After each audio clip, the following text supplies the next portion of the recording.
Donc, je commence cet après-midi avec une présentation qui mêle observation et modélisation afin de comprendre un peu ce que peut mesurer un marégraphe. Donc, c'est un travail qui a été conduit avec la DGPR en 2014-2015 que je vous présente là. Et donc, ça a été fait essentiellement avec des auteurs co-auteurs du Bergem. Donc,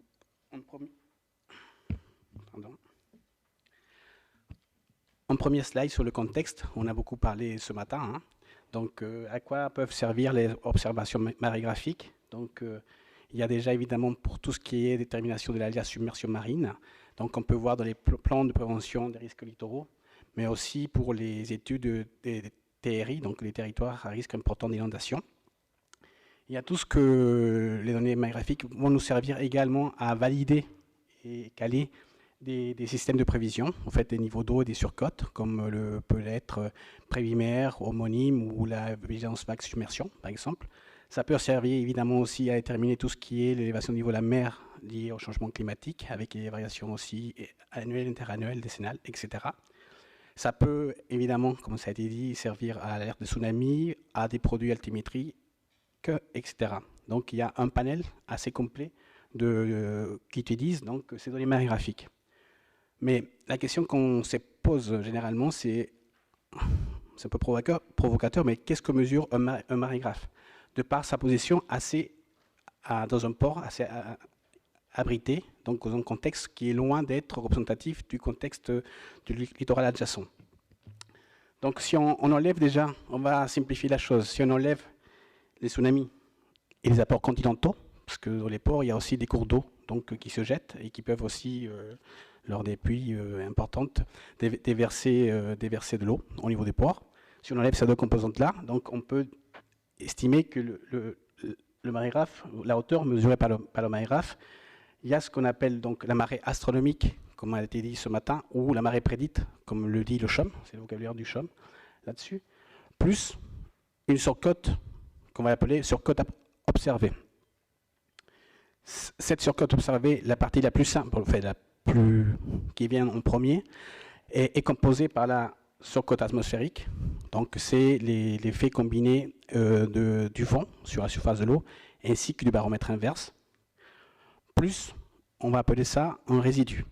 Donc, dans le résidu, il y a des choses plutôt basse fréquence, on va dire, qui peut correspondre, ça dépend des ports évidemment, au setup. Donc setup étant la surélévation du plan d'eau liée au déferlement des vagues. Donc certains ports peuvent être plus ou moins contaminés par ce setup-là.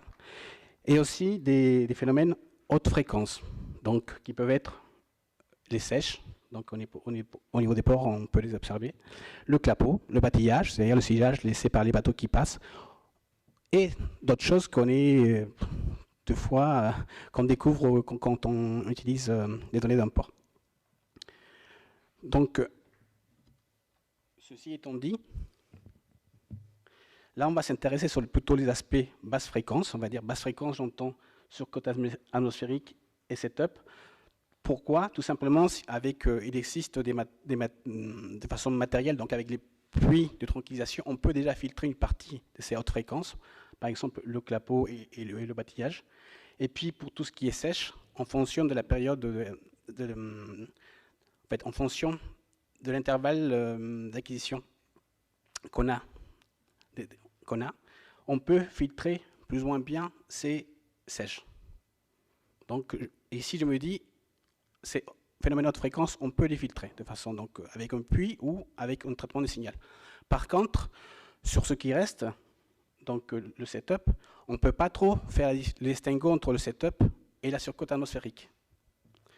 Voilà, et aussi il faut dire qu'il n'y a pas vraiment de formule paramétrique simple pour calculer le setup au niveau d'un port. Il y a pléthore de formules, mais celle-ci s'applique plutôt dans le littoral ouvert, exposé aux vagues. Voilà. Donc, on va utiliser en fait la modélisation numérique pour décomposer la surcote atmosphérique observée en fait en la surcote atmosphérique et le setup. Pourquoi on fait ça? Afin d'avoir donc une hauteur moins setup, donc on aura ici la marée prédite plus la surcote atmosphérique. Et en quoi c'est intéressant d'avoir que ça? Ça, tout simplement, parce que ça va nous permettre, d'une part, de valider les systèmes de prévision, que eux ne calculent que le niveau d'eau lié à la surcote atmosphérique ainsi qu'à la marée prédite. Il n'y a pas encore de système de prévision qui tienne compte du setup, en tout cas pas opérationnel. Donc là, on pourra être consistant. Et aussi, on pourra être consistant pour les PPRL et les TRI, en fait, où il y a deux phénomènes qui vont contribuer à la submersion au minimum. C'est le niveau d'eau, donc celle qui est enregistrée par les marégraphes, ainsi que les vagues. Les vagues, en fait, on va les propager à la côte par modèle ou par formule empirique pour calculer un setup qu'on va rajouter à ça pour avoir le niveau de référence marin à la côte, qui va permettre de déterminer la submersion. Donc ce setup-là est déjà rajouté avec les vagues, donc il faut l'enlever normalement du marégraphe. Pour l'instant, ce n'est pas fait parce que c'est en effet très compliqué de calculer quelle est la part du setup enregistré par les ports. Donc, on essaie de répondre à ces deux questions-là. Comment déterminer ce setup-là? Par des modèles, d'accord, mais sur des séries temporelles assez longues d'une dizaine d'années ou plus. Et connaître, en fonction du port étudié, quelle peut être la contribution du setup par rapport aux surcotes observées ou modélisées. Donc, pour répondre à cette question-là, on a proposé une méthode donc, qui se comporte en 3-4 grandes parties. On a ici, sur les côtés, des bases de niveau ou de vagues qui vont nous servir d'une part à extraire les surcotes atmosphériques simulées et les surcotes observées. Ces données aussi vont nous servir à mettre en place une plateforme de calcul du setup au niveau de port pour un nombre déterminé de tempêtes. Donc on va faire du calcul assez complexe en essayant de reproduire les principaux phénomènes au niveau des ports, donc à notre solution-là, avec des modèles pour un nombre déterminé de tempêtes. Ça, les résultats qui issus de ces simulations-là, au niveau des tempêtes, vont nous permettre de définir une formule empirique de setup valable au niveau du port étudié, uniquement. C'est setup local, en fait. Comme c'est une formule empirique, après, cette formule empirique va dépendre des paramètres de vagues côtières et de niveau d'eau au port, en fait, soit niveau marée prédite, par exemple. Ça, on pourra l'appliquer après sur des séries annuelles ou décennales ou ce qu'on veut, parce que c'est qu'une simple formule, donc il n'y a pas trop de temps de calcul là derrière. Et ça, donc, on va faire une validation qualitative pour le setup et la part du setup sur la surcote modélisée et observée. Donc, grâce aux données qu'on va traiter ici. Voilà les principales étapes, en fait, de la méthodologie qui a été proposée et développée et appliquée au port, ici, des Sables d'Olonne. Pourquoi les ports de Sables d'Olonne? Parce qu'en fait, c'est un port qui est en golfe de Gascogne, il est plus ou moins exposé aux vagues. On a des séries longues marégraphiques et il y a une part qu'on ne comprend pas trop sur la surcote que peut mesurer ce port-là. Et puis aussi, il y a plein de bases de données au large ici de qualité, que ce soit de niveau d'eau et de vagues, qu'on peut utiliser pour notre étude. Donc ce port-là, on a des données depuis 1995 et des données radar depuis 1999. Donc c'est que des données radar. Donc il y a un puits de tranquillisation ici. Donc ça filtre déjà le clapot, le bâtillage, a priori. Il y a procédé à une première phase de traitement de données, donc qu'on a obtenu grâce à REFMAR, en fait. Le marégraphe appartient aussi à la CCI, donc la Chambre de commerce et d'industrie de la Vendée. Ce marégraphe, il est là, en fait. Il est là, donc à l'intérieur du port, juste à côté, ici, d'un bassin à flot. Vous voyez encore le marégraphe est là, par exemple, et donc il apporte du bassin à flot qui est vraiment juste à côté du marégraphe. Et donc ces portes, cette écluse fonctionne de façon automatiquement. Il s'ouvre entre pleine mer moins 2 heures et pleine mer plus 2 heures. Vous allez comprendre pourquoi j'insiste sur ce point-là. Donc les données utilisées, donc on en a parlé un peu ce matin. Donc il y a les données brutes à 1 minute. Donc ce sont des moyennes toutes les 15 secondes par minute. Ça, c'est depuis avril 2010. Les données 10 minutes validées en temps différé. Donc on retrouve les données, les 120 valeurs en fait, tous les 10 minutes. Et puis les données horaires validées en temps différé. C'est là, si je reprends ce qui a été écrit, donc on parle d'une interpolation par spin cubique des données à 10 minutes validées. Voilà, donc on va commencer à travailler avec ces données-là pour essayer de filtrer les hautes fréquences et avoir donc que la surcote observée, donc composée par la surcote atmosphérique et le setup. Quand on s'intéresse, donc on est allé regarder de plus près ces données-là, on s'intéresse par bouton. Donc là, c'était en février, mais on a fait aussi pour le mois d'août ou autre. Ça, c'est les conditions de vague au large. Là, c'est la palette pour l'échelle, pour les hauteurs significatives de vagues. Ça, c'est les périodes, et ça, c'est la direction. Ici, c'est les niveaux d'eau, donc tels que mesurés. Et on a calculé la marée prédite en faisant une analyse en composante harmonique, donc avec le T-tide. Donc, quand on enlève le niveau mesuré et la marée prédite, on obtient ce qu'on appelle une surcote. Et donc là, vous avez le trait noir, c'est la donnée horaire, la rouge, c'est les données 10 minutes, et là, c'est 1 minute. Donc on a été très étonnés de retrouver des oscillations de l'ordre de hauteur de 5 à 10 cm avec des périodes en fait, propres du port allant de 11 à 30 minutes. Ce sont des périodes connues de sèche en fait, de ce port-là. Mais ce qui nous étonnait, c'est que c'était plutôt autour de la pleine mer. Donc on a voulu regarder de plus près ça. On a fait en fait une simulation donc à haute résolution, à 10 mètres, avec un modèle. On a mis l'écluse fermée ou l'écluse ouverte, ça ne change rien. Mais aussi, on a simulé l'ouverture de l'écluse entre pleine mer moins 2 et pleine mer plus 2 heures, sur 4 heures. Donc. Et qu'est-ce qu'on trouve ici? Ça, c'est en fait, c'est une simulation moins l'autre. On retrouve en effet des oscillations ici, proches de la pleine mer. Donc ça nous laisse penser que peut-être la mesure de marégraphe est contaminée par le fonctionnement de cette porte qui est juste à côté en fait, du marégraphe. Bon, ça c'était déjà pour la période de beau temps. Quand on regarde lors des tempêtes, là c'est une tempête, là c'est Petra en 2014. Donc je vous ai mis donc, une surcote. Les données bleues, c'est les données brutes à 1 minute. Les données rouges, c'est donc moyenne 2 minutes tous les 10 minutes. Et la noire, c'est la surcote, c'est la surcote horaire, en fait, issue d'une extrapolation par spin cubique. Bon, on se rend compte qu'il y a des oscillations assez importantes, en fait, ce qu'on a appelé tout à l'heure ce matin de l'écart type. Donc, ils peuvent être, là, c'est 20 cm, entre deux graduations, c'est 20 cm, donc 20, 30, 40 cm, quand on compare à 1 minute et les horaires. À 10 minutes, donc on voit bien, ça c'est les signatures plus ou moins de sèche hein, qu'on a ici. Donc les périodes également ici sont de 10 minutes à 30 minutes. Ce qui est plus étonnant en fait, c'est que là, je sors la surcote donc horaire, validée en temps différé. Et qu'est-ce qu'on peut constater?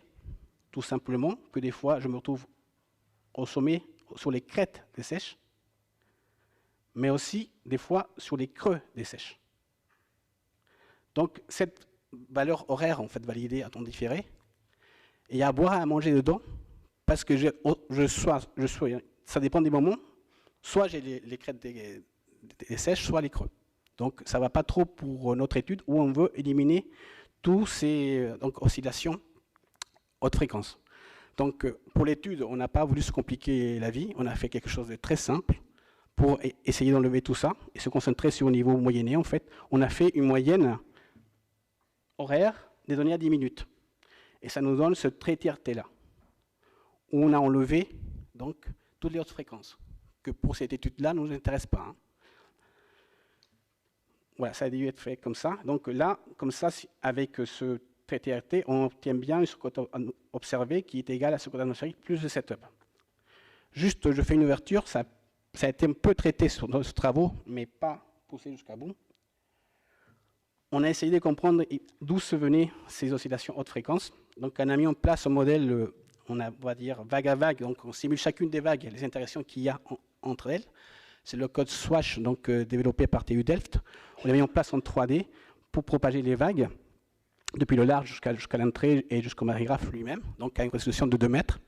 Et on s'est rendu compte que, en fait, les vagues, lors des déferlements, vont générer des ondes infragravitaires qui vont exciter le bassin et qui vont avoir donc des périodes de l'ordre de 10 minutes, 30 minutes, et qui vont expliquer une grande partie des oscillations ici de 30 à 40 cm. Explique pas tout, mais une bonne partie. Bon, ça c'était juste une parenthèse.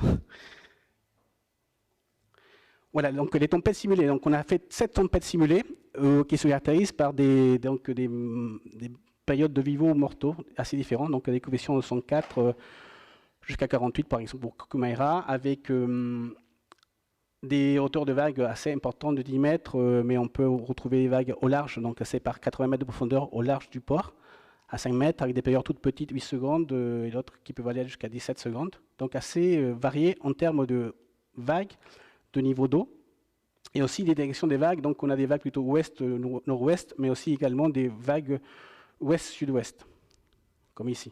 Donc ici, c'est pour avoir un panel de tempêtes caractéristiques qui ont pu toucher donc, les Sables d'Olonne. Donc ici, on a séparé ce jeu-là. En fait, j'ai mis une date, mais la simulation dure plusieurs jours.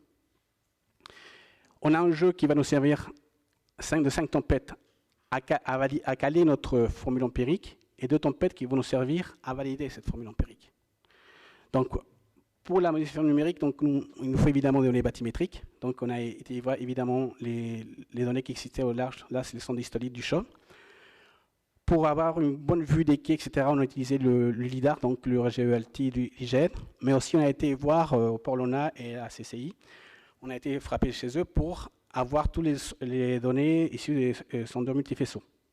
Pour avoir donc quelque chose de propre. Donc il y a un gros travail qui a été fait de reconstruction bathymétrique. En plus, on avait des données avant et après dragage du port. Donc on a utilisé évidemment les données REFMAR. Et pour les vagues côtières au large qu'on va utiliser, ça vient Bobois à 10 km, c'est une base de données qui a été publiée, qui commence à être assez connue. Les produits IOAGA, donc Norgasug, donc ça c'est issu de projets européens de Fabrice Ardouin, et des travaux qu'on a pu faire nous-mêmes dans le cadre particulier pour Xynthia. Pour la surcote atmosphérique, donc on a une base de données de 30 tonnes sur des maillages de 2 km à 500 mètres sur le golfe de Gascogne, de 1979 à 2009. Ça a été présenté aux premières journées REFMAR, donc il y a quelques années déjà. Mais on a aussi des choses qui sortent de Préliminaire et d'expertise Xynthia. Voilà quand on est entré. Maintenant, sur l'implantation des modèles, donc on a 2 gros modèles, on va dire un modèle ici, on va dire régional, avec des mailles à 100 mètres, donc qui est forcé ici à l'ouest par les conditions de vague, donc que ce soit bien Ioaga ou Bobois, par exemple. Donc à l'ouest, au sud et au nord. Donc ça, c'est les niveaux. Donc ça, c'est les vagues qui vont se propager en tenant compte d'une marée prédite. C'est juste pour tenir compte de l'influence de la marée dans la propagation des vagues. Ça va alimenter un autre modèle plus local ici. Donc ici, c'est le R1. Lui est maillé à 10 mètres x 10 mètres. Donc lui, il est forcé donc avec des spectres issus de Swan, donc du premier modèle, comme ça. Mais aussi, on a mis en place un modèle donc, hydrodynamique de DH, donc, qui reste sous les équations de Saint-Venant. Donc, c'est le code de Mars de DH, donc, développé par Ifremer, pour calculer donc, la propagation des niveaux d'eau, donc marée prédite, ainsi que la sous-côte atmosphérique.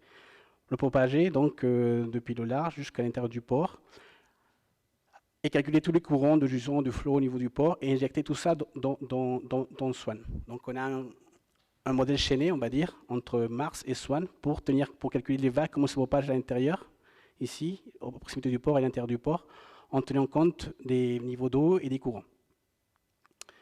Ici, c'est juste un zoom, en fait, de l'entrée du port. Pourquoi je vous le présente? Parce que ici, en fait, déjà, on le voit avec la couleur comme ça, un peu bleu émeraude. Ce sont des hauts fonds. Qui dit au fond et vague forte dit possiblement déferlement. Qui dit déferlement dit entre autres, sur l'élévation du plan d'eau, donc du setup. Donc ici, ce lieu est propice à qu'il y ait formation du setup. Et c'est juste pour Johanna. OK. Un exemple donc un zoom hein, de calcul sur ce secteur-là avec Mars One. Donc on voit les vagues qui arrivent et qui vont après ils s'amortissent complètement. Il n'y a plus rien qui rentre. Le port donc il filtre bien les vagues.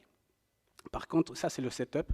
Ici on a donc une zone de set down en fait, donc des décotes qui est propre quand les vagues vont se lever. Et puis bon ici on a un déferlement et qui se caractérise par une élévation du plan d'eau qui va pénétrer donc dans le port. Et au niveau des plages, évidemment, ce setup est plus important, qui peut atteindre les 25-30 cm, alors qu'ici, on est plutôt dans l'ordre de 10 cm. Ce que je vous raconte là, ce n'est pas nouveau. Il y a Xavier Bertin, par exemple, qui a, avec d'autres modèles, a montré ça sur le port de Sable d'Olonne ou à La Rochelle. Bon, c'est quelque chose de courant. Juste pour vous montrer les résultats sur 3 tempêtes, là, ça c'est bon, on va s'intéresser plutôt à ces schémas-là. Donc ça c'est la close. Donc en noir c'est la surcote observée, en pointillé là c'est la surcote atmosphérique et en vert là c'est le setup calculé au niveau du port. Ça c'est pour close et ça c'est pour Petra et Kumara. Donc finalement on suit assez bien les surcotes qui ont pu être observées. C'est assez pas trop mal.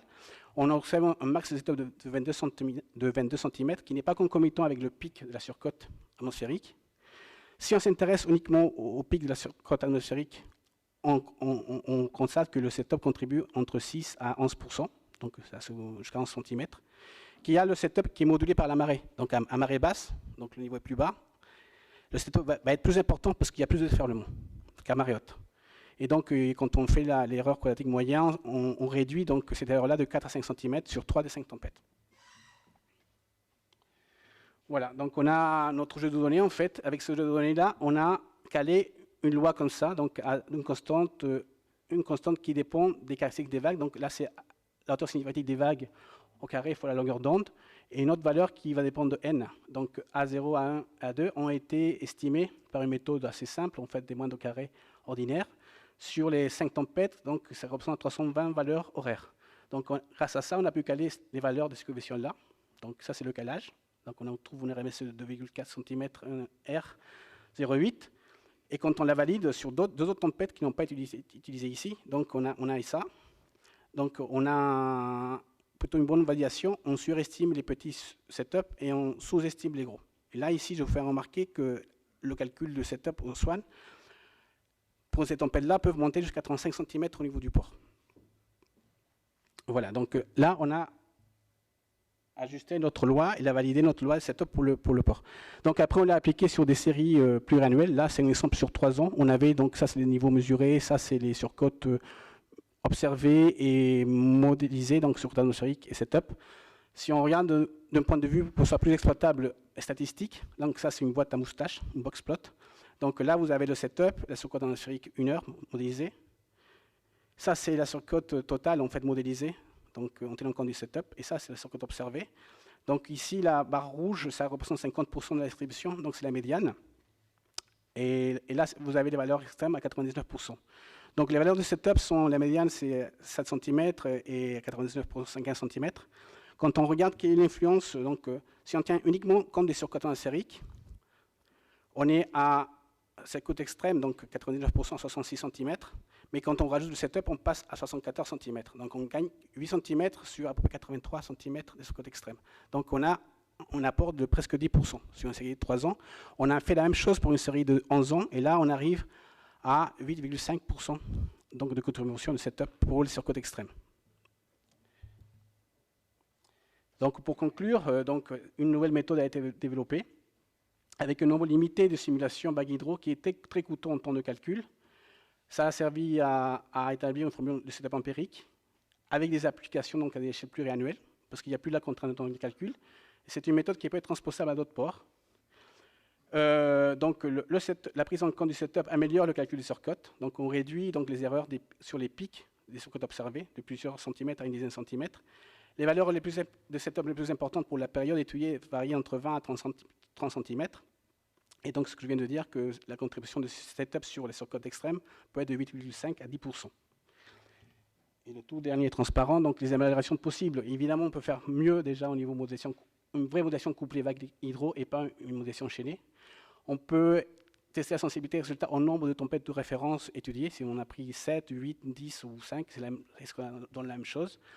Mais pour la formule empirique, on peut aussi intégrer par exemple la détection des vagues qui a un rôle également, bon, et des méthodes de régression.